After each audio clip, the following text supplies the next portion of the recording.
Então, nessa ação penal 505, 49, 32, 38, depoimento do senhor Renato Souza Duque. Excelência, questão de ordem. Sim. Na verdade, não é questão de ordem, porque dois pedidos, uma observação de objetivo. Defesa se opôs contra a realização do ato, Vossa Excelência já liberou acerca do termo, portanto a matéria na via ordinária está feituosa.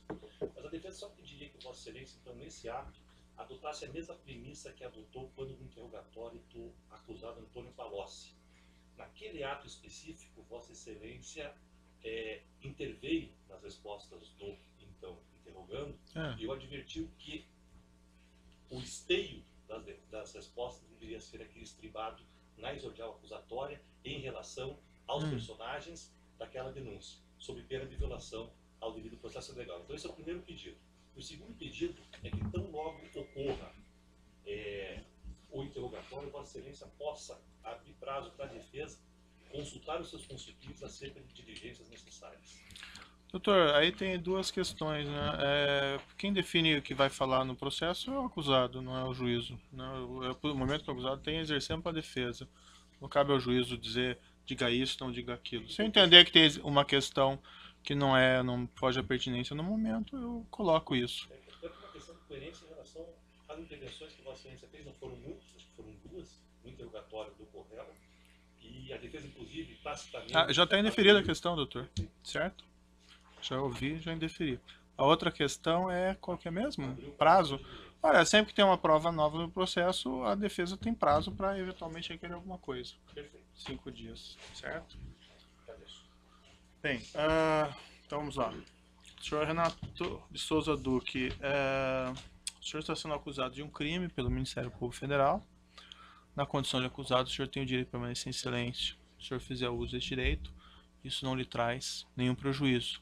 Mas também essa oportunidade que o senhor tem de falar no processo, tudo que o senhor falar vai ser considerado para o julgamento. Foi, na verdade, sua defesa e o senhor que pediram esse depoimento. Então, eu lhe indago, o senhor prefere ficar em silêncio ou o senhor pretende falar? Eu sempre quis falar e realmente eu pedi para ser reinterrogado e eu gostaria de agradecer esse juízo aí, essa oportunidade. Seu defensor afirmou na petição que haveria alguma espécie de intenção de colaboração, mas não existe nenhum acordo formal, correto? Estou ciente disso. Então o senhor não está numa posição formal de colaborador, deixar isso claro ao senhor, certo? Mas eu gostaria de deixar claro que a minha intenção aqui é de atuar como colaborador, dizer a verdade e esclarecer o que for possível, o que for estiver ao meu alcance, nesse caso e em outros casos que o senhor julgar necessário. Perfeito. Eu vou só fazer então uma advertência ao senhor que eu fiz em casos similares, que embora o senhor tenha esse direito ao silêncio, porque o senhor ainda não é um colaborador formal, e embora o senhor não seja responsabilizado por um eventual falso testemunho, se por exemplo o senhor, nesse seu depoimento, imputar falsamente crime a outra pessoa, isso não estaria coberto pela sua posição de acusado. Tá? Então nós temos o crime, por exemplo, no nosso Código Penal, de denunciação caluniosa. Então, se o senhor imputar falsamente crime a outra pessoa, o senhor responde criminalmente, mesmo não tendo acordo, ou mesmo estando na posição de acusado, certo? Eu estou ciente e o que eu disser aqui vai ser a verdade. E também vou fazer uma advertência que fiz em relação a outras pessoas que vieram aqui informalmente também afirmando que gostariam de colaborar, que o que interessa à justiça é unicamente o esclarecimento dos fatos, da verdade, certo? A justiça não tem aí por propósito condenar ou absolver ninguém e vai julgar segundo as provas, certo? Ciente disso, obrigado. Senhor Renato Souza Duque, então algumas perguntas gerais primeiro, o senhor já declarou isso já tem no processo, mas enfim. O senhor assumiu essa posição de diretor de serviços em engenharia da Petrobras quando? Só uma retificação, o cargo é de diretor de serviços. A engenharia faz parte da diretoria de serviços. E eu assumi em 31 de janeiro de 2003. E o senhor permaneceu nessa posição até quando? Até no dia 29 de abril de 2012. Há uma afirmação do Ministério Público que essas indicações para as diretorias da Petrobras sofriam influência política de partidos específicos. O senhor confirma se isso acontecia ou não? Eu confirmo. O senhor sabe me dizer, assim, como o senhor chegou nessa posição de diretor de serviços? O senhor era um empregado de carreira da Petrobras? Empregado de carreira, eu entrei na Petrobras em 78, não sei se interessa o senhor fazer um histórico. Não, não tenho necessidade no momento. Tudo Mas, bem. assim, houve alguma influência política para que o senhor chegasse ao cargo de diretor? Houve uma indicação do meu nome para o senhor Silvio Pereira, que ele estava num grupo encarregado da formação da equipe que iria assumir o novo governo. E qual foi o desdobramento a partir daí? Bom, a partir dessa indicação, ele, de posse do meu currículo, ele me chamou para uma entrevista. Essa entrevista ocorreu em São Paulo, no Hotel Sofitel. E essa entrevista durou cerca de 3, 4 horas. Uhum. Após essa entrevista, eu me despedi. Não se disse para qual cargo seria. Eu estava sendo entrevistado para assumir uma posição que eu não sabia qual. Só para deixar isso claro. Sim, sim, sim. Isso aconteceu em dezembro de 2002. Certo. Em janeiro de 2003, eu fui chamado pelo então presidente Zé Eduardo Dutra para também uma conversa. Essa conversa durou uma manhã inteira.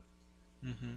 E ao término, ele disse: olha, eu estou satisfeito com o que nós conversamos e vou aprovar a indicação do seu nome para compor a diretoria da Petrobras. Você está sendo indicado como diretor de serviços. Uhum. Isso aconteceu, meu nome com o meu currículo foi apreciado pelo Conselho de Administração da companhia e foi aprovado. Quem que encaminha o nome dos diretores para o Conselho de Administração? É o governo, é o acionista majoritário. Do governo, mas algum órgão específico do governo? Não. Não sei dizer para o senhor exatamente. Não sei se é a Procuradoria, Uhum. mas existe uma indicação do governo. Certo. Há uma afirmação também do Ministério Público que tanto o senhor como outros diretores da Petrobras tinham entre as funções uma obrigação de arrecadar recursos para partidos políticos ou agentes políticos. Isso acontecia mesmo? Isso não era uma obrigação, era, digamos, uma consequência. O senhor pode esclarecer? Quando existia um contrato, seja ele qual fosse o contrato, que corria numa licitação normal, o partido, ou o tesoureiro do partido, normalmente procurava a empresa pedindo contribuição. Uhum. E a empresa normalmente dava, porque era uma coisa institucionalizada já na companhia. Isso. Mas essa contribuição era uma contribuição em cima de contratos, isso? Da Petrobras? Normalmente em cima de contratos da Petrobras. A empresa ganhava um contrato e era procurada para fazer doações. O senhor tinha conhecimento disso na época? Tinha conhecimento disso, sim, senhor. Isso lhe era o senhor que solicitava essas contribuições? Como é que funcionava? Não, como eu disse, era algo institucionalizado já. Uhum. Hoje, vendo o que aconteceu, eu devo dizer para o senhor que eu me arrependo de ter cometido ilegalidades e ter permitido que essas ilegalidades acontecessem. E havia alguma espécie de divisão entre as agremiações políticas das várias diretorias da Petrobras? Na verdade, o Paulo Roberto cuidava da área do PP, Uhum. do Partido Progressista. A área do PT, eu que cuidava. E o senhor conversou sobre esse assunto com agentes políticos do Partido dos Trabalhadores? Não, especificamente não. Nada me foi pedido, tem que fazer.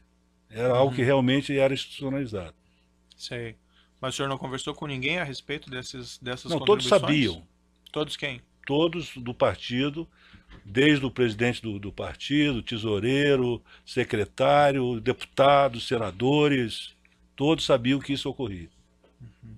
Isso foi desde o seu ingresso, desde o início do seu... Desde que o senhor assumiu esse cargo, já havia essa situação? Já havia essa situação. E permaneceu até a sua saída? Permaneceu até a minha saída. Isso envolvia todos os contratos da Petrobras, alguns deles, ou como é que se fazia essa distinção? Não, envolvia todos os grandes contratos. Os contratos menores, não havia essa questão.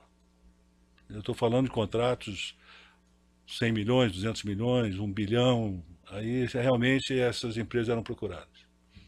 Quem que era responsável por arrecadar esses recursos para o Partido dos Trabalhadores junto às empresas?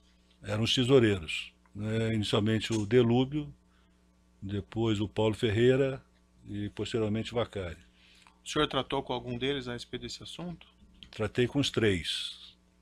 Com os três tesoureiros eu tratei desse assunto. Com os três tratou desse assunto envolvendo a arrecadação de valores desses contratos da Petrobras. Eu sabia que isso acontecia Aham. e permiti que acontecesse. E o senhor também, vamos dizer assim, deu aval a essas solicitações dos tesoureiros junto aos dirigentes das empresas? Não havia necessidade do aval, muitíssimo, Mas o senhor porque nunca foi consultado, por exemplo? por empresas não. Hum. Não. E o senhor dizia não havia necessidade do aval, por quê? Porque, como eu disse antes, era algo institucionalizado. Uhum. Eu não precisava chegar na empresa e falar, vocês têm que contribuir, até porque não tinha que contribuir. Não era algo obrigatório. Ganhou a licitação, vai levar a licitação. Vai executar a obra. Então, por que pagavam? Essa é a questão, né? Não tinha necessidade. O senhor também recebeu valores? Também recebi, sim, senhor. E me arrependo. E como é que isso funcionava? O senhor solicitava esses valores? Como é que isso Não, procedia? eu nunca solicitei, meritíssimo. Eu peço que o senhor consulte todas as empresas, inclusive as que estão atuando como colaboradoras, elas podem afiançar o que eu estou dizendo. Eu nunca pedi nenhum benefício em proveito próprio. Existia um esquema que o Barusco conduzia, o doutor Pedro Barusco, e eu aceitei receber esse dinheiro. Ele que providenciava a conversa com as empresas, ele que providenciava os depósitos do dinheiro, e meu erro foi ter aceitado. Uhum. E gostaria, desde já, Benedito, se o senhor me permitir, dizer que o dinheiro que tem, eu gostaria de assinar qualquer documento, eu não sei qual é o documento necessário, para repatriar o mais rápido possível, não tenho interesse nenhum com relação a isso. Certo. Para esclarecer um pouquinho melhor, e como é que funcionava assim? O senhor recebeu quanto? Tinha algum percentual fixo nos contratos ou era negociado a cada contrato? Como é que funcionava? Existia que eu posso dizer para o senhor, uma referência. Hum. Essa referência seria de 1%. Esse 1%, o que o Barusco chamava de casa, ficava com metade, 0,5%, e o resto ia para o partido. Mas isso era uma referência, nem todos os contratos se praticava esse percentual. E se alguém também se recusasse a pagar, não tinha nada não existia nenhuma penalidade. Uhum. Como é que acontecia na prática? De tempos em tempos, o Barusco me informava, eu vou te remeter um valor X. Ele nunca especificou, vou remeter um valor X de determinada obra dado por determinada empresa. Sei. Então, eu posso dizer para o senhor o seguinte, meu sigilo bancário está disponível, eu não tenho como identificar quem fez os depósitos. Mas o senhor não mantinha algum controle, por exemplo, do que o senhor tinha a receber em relação Não. a esses acertos? Esse controle, o Barusco disse que eu era preguiçoso em relação ao trato com dinheiro. Não é questão de preguiça. É que realmente, quando atingiu, principalmente quando atingiu um determinado valor, aquilo para mim era mais do que suficiente. O que você vai querer juntar dinheiro? E eu não usei esse dinheiro. Que determinado valor é esse que você está falando? Quando atingiu 10 milhões de dólares, eu falei, poxa, é muito mais do que eu preciso para viver minha terceira geração. Uhum. Então, a partir daí, eu nem Como é que o controlava. senhor recebia esses valores da sua parte? A minha parte eu recebia em conta no exterior. Conta no exterior. Também Sim, chegou a receber em espécie aqui no Brasil? Não, senhor. Eu fui acusado de ter recebido dinheiro em espécie por alguns delatores. E eu nego, porque não aconteceu. E se pegar a delação, por exemplo, do senhor Júlio Camargo, e quando fizeram a pergunta para ele, ele responde, não, isso não acontecia porque o Duque era muito cuidadoso. Uhum. Então não era questão de ser cuidadoso ou não ser cuidadoso. Eu realmente não aceitava pegar dinheiro aqui. Eu estou confessando para o senhor que eu cometi o crime, Sim. mas aqui no Brasil eu não peguei dinheiro em espécie. O senhor mencionou o senhor Pedro Barusco, também recebia esses valores, não é? Sim. Mais agentes da Petrobras? Não, eu acredito, pelo que eu estou vendo hoje, sim. Não, o Mas senhor sabia na época. não sabia. O senhor sabia que o Paulo Roberto Costa Sabia, recebia? Paulo Roberto eu sabia. Por que o senhor sabia? Eu sabia que era a diretoria dele, eu sabia que tinha muito mais negócios Ah, do que na diretoria de serviços.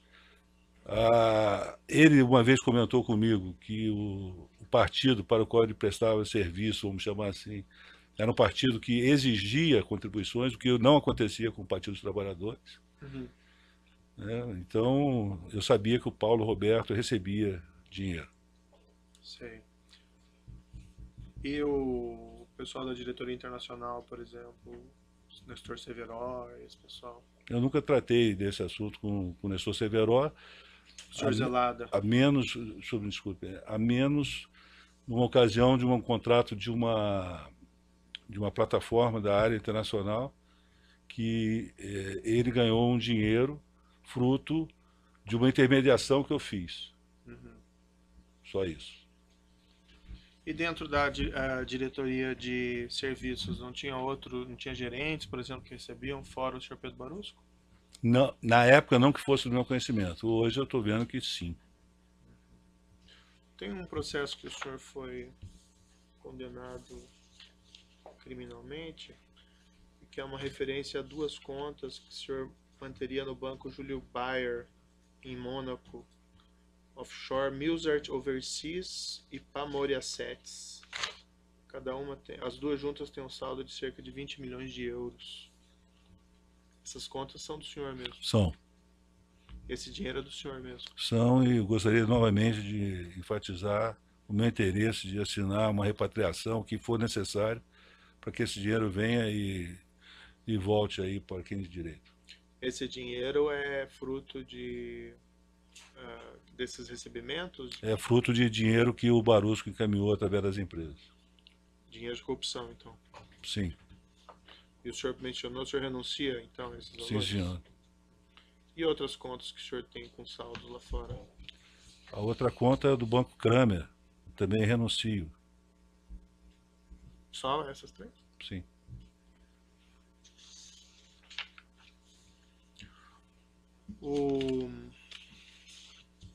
Acho que cabe uma explicação, se eu me permitir. Sim. Tem uma acusação de que durante o curso da Lava Jato, parece que como uma falta de respeito com a operação, eu movimentei dinheiro na conta de conta da Suíça para Mônaco. Sim. Isso ocorreu, mas só quero deixar claro que não foi por desrespeito a ninguém ou nada. É que o banco exigiu que o dinheiro fosse tirado. Banco na Suíça? Banco na Suíça. Então, em função dessa exigência que houve a transferência. Certo. Para deixar claro que não houve intenção de esconder. E o senhor mencionava aí no seu depoimento, as empresas pagavam por quê? Eu pensei já muito sobre isso. Se eu me permitir, eu acho que tem pelo menos 5 razões. Se me permitir. Sim. A primeira razão, como eu disse, institucionalizado. Já era, não iniciou com essa administração, com a minha administração, já vinha de outras administrações. Segunda razão, era uma maneira que empresas tinham de roubar os seus parceiros em determinadas obras. Roubar, não sei se o termo está forte, mas é dizer, ó, eu vou pagar uma propina para fulano e acaba não pagando aquele total, não pagando nada e embolsando. Sim. Né? Uma outra razão é diretores de empresas roubando as suas próprias empresas. A gente vê vários casos desses nesses processos que a gente está acompanhando aí. Tem uma outra questão, que são os agentes, que vendem dificuldade, né, para ganhar facilidade. Eles dizem para determinadas empresas que elas só vão operar se pagarem e acabam com isso criando um espírito propício para propina. E quando não haveria a mínima necessidade. Mas esse não é o caso, não, vamos dizer, esse clima não vinha dos próprios agentes da Petrobras? De Não criar essa dificuldade? necessariamente, não necessariamente. Tem vários casos em que hoje a gente olha e vê que o agente ganhou o dinheiro, não passou para ninguém, ele embolsou o dinheiro e quem pagou fez o serviço, executou a obra e ponto. Tá. Não era uma Tem condição. mais alguma razão? Não. Bom, eu falei sócio roubando sócio, eu falei diretor roubando a sua própria empresa. No momento, tem mais uma, mas se eu me lembrar, eu falo para Isso você. não estava relacionado com os convites, por exemplo, para encaminhar nas licitações? Não, senhor. A Petrobras tem um cadastro muito forte, Uhum. né? É difícil você conseguir se cadastrar na Petrobras. Uhum. As comissões tinham toda a autonomia para escolher as empresas que seriam convidadas. Como é que é feita a escolha? Determina linhas de corte em determinados itens, Uhum. tipo a avaliação em segurança, meio ambiente e saúde, a questão jurídica, a questão financeira, a questão de capacidade de realizar a obra. Então, tudo tem notas no sistema. Então, a comissão faz essa linha de corte e encaminha para a diretoria. Se alguma empresa estiver dentro desse range das empresas selecionadas e não estiver constando, a comissão tem que dizer o motivo. Então, não é por aí que isso funcionava. Alguns dirigentes de empreiteiras afirmaram que eles se ajustavam entre eles para participar das licitações da Petrobras, ou seja, fraudavam lá licitações da Petrobras. O senhor não tinha conhecimento disso na época? Não, do jeito que eu estou vendo hoje, não, senhor. O que acontece é que a Petrobras tem um corpo técnico muito forte. Tem o quê? Um corpo técnico muito Sei. forte, né? E, por exemplo, na área de engenharia eu devia ter no mínimo 50 engenheiros trabalhando com orçamentação. Uhum. Então a Petrobras contrata dentro do orçamento dela. Sei.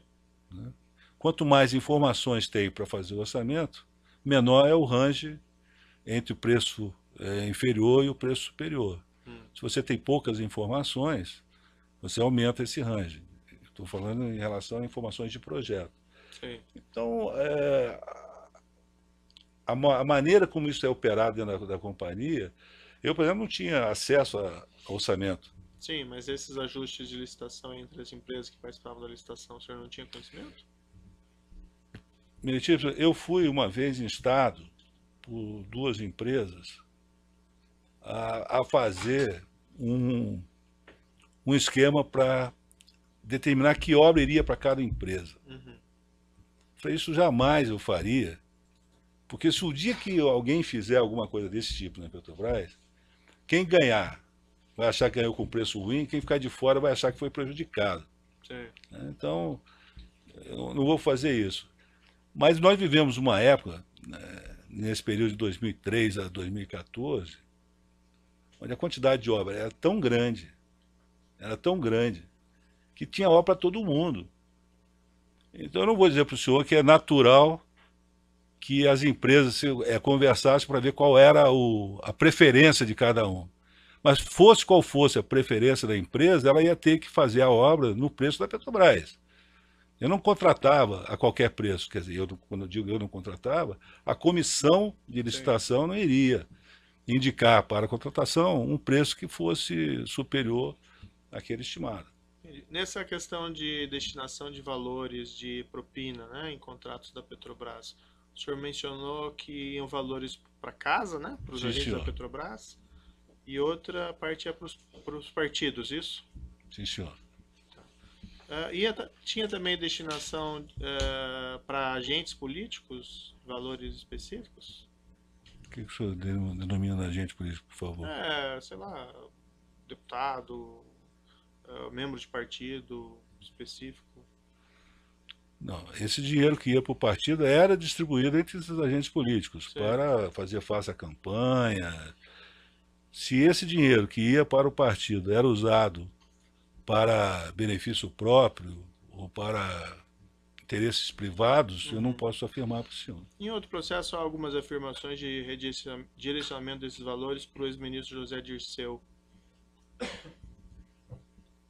O que o senhor tem de conhecimento a esse respeito? Vou voltar um pouquinho, se o senhor me permitir, Tá. porque esse é um assunto recorrente na minha carreira, né? Todo mundo diz que... Tem gente que diz que eu tinha parentesco com o José Dirceu, outros que foi indicação. Até onde eu sei, quando desse processo da minha escolha para a diretoria, houve um embate entre o Delúbio e o Silvio Pereira. O Delúbio defendia um outro nome para a diretoria de serviço, defendia o nome de Irani Varela, que era o meu antecessor, foi meu antecessor na Petrobras como diretor de serviços. E o Silvio Pereira defendeu o meu nome. Uhum. E o José Dirceu, então ministro, foi chamado para dar uma decisão. Uhum. E isso eu fiquei sabendo a posteriori. Sei. E a decisão dele foi clara, ele falou assim, não, o PSDB já está contemplado na diretoria da Petrobras, Uhum. e eu não vou colocar na diretoria da Petrobras atender um pedido do Dr. Aécio Neves. Uhum. Então, quem vai ficar na diretoria é Renato Duque. Sei. Então, eu acho que esse fato fez com que, de alguma maneira, Hum. eu ficasse ligado a essa imagem de José Dirceu.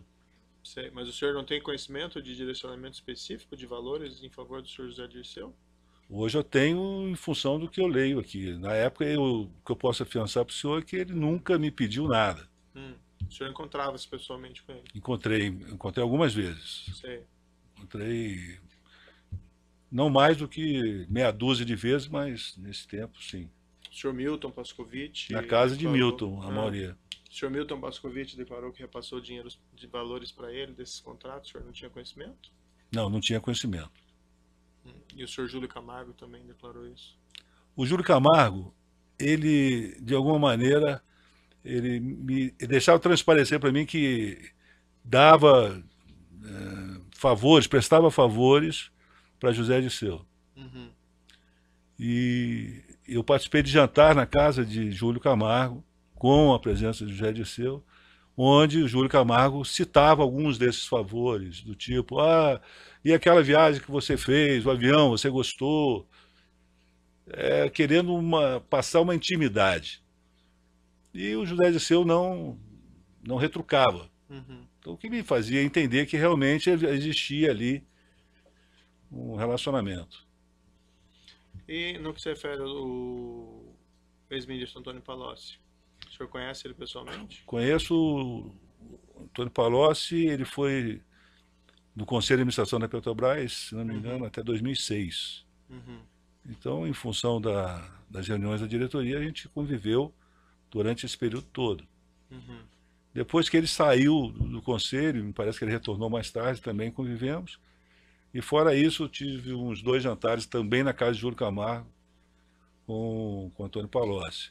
Sendo que nesses jantares, diferentemente de José Dirceu, ele não dava espaço para o Júlio Camargo ter maiores intimidades. Então, nas 2 vezes eu saí dali com aquela impressão, assim, o que eu vim fazer aqui? Uhum. Porque não tinha, era um relacionamento puramente normal, assim, Conversava nada foi sobre o tocado. que nesses encontros? Política, futebol, situação internacional, nada específico Petrobras. Às vezes, ele perguntava, poxa, aí o que você acha da situação da Petrobras, em tal área? Nada Esses específico. tesoureiros que arrecadavam valores dos contatos da Petrobras, o senhor mencionou o senhor Paulo Ferreira, o senhor Delúbio Soares e o senhor João Vacari, isso? Sim, senhor. Eles atuaram sucessivamente ou atuaram ao mesmo tempo? Vamos dizer assim, cada um sucedeu o outro ou... Oficialmente, cada um sucedeu o outro. Tá. Mas e nessa arrecadação? O Vacari, eu conheci o Vacari em 2007. Ele ainda não era tesoureiro e ele começou a atuar na arrecadação. Quer dizer, ficou uma coisa à parte. Sei. E por quê? Tu vai me explicar? Porque nessa época tinha outro tesoureiro. Porque então o presidente Lula determinou isso. O senhor pode me esclarecer essa afirmação? Posso, sim, senhor. Eu fui chamado a Brasília, eu não sei se eu falo os nomes todos, por quem me chamou. Aí fica a critério do senhor. Se Eu fui envolver chamado, pessoas com foro privilegiado, é eu fui melhor chamado não a mexer com Brasília e foro. essa pessoa falou assim, olha, você vai conhecer uma pessoa indicada pelo... Ele fazia esse movimento, não citava o nome. O Lula tinha, o presidente Lula, ele era conhecido como chefe, era chamado como chefe, grande chefe, Nine, ou esse movimento com a mão. Hum. Então, ó, você vai receber uma pessoa que está sendo indicada e ele vai conversar com você. Ele vai ser agora quem vai atuar junto às empresas que trabalham com a Petrobras. Foi quando eu conheci o Vacari em 2007. Eu não sei se eu entendi muito bem a sua descrição. O senhor foi chamado a Brasília. Por um ministro de Estado da época. Tá. Essa pessoa tem foro privilegiado hoje? Não, acho que hoje não. Então, se o senhor quiser dizer o nome. Foi o senhor Paulo Bernard. Tá. E como é que foi mesmo? Paulo Bernardo chegou, falou que a partir de agora você vai ter contato com uma pessoa chamada Vacari, João Vacari, vai te procurar e ele vai fazer os contatos com as empresas. Isso foi em 2007? 2007. Tá. E a partir daí até o Vacari assumiu essa posição e depois ele se tornou o tesoureiro oficial do partido e continuou. Eu vou interromper um minutinho pelo tamanho do áudio e já retomamos.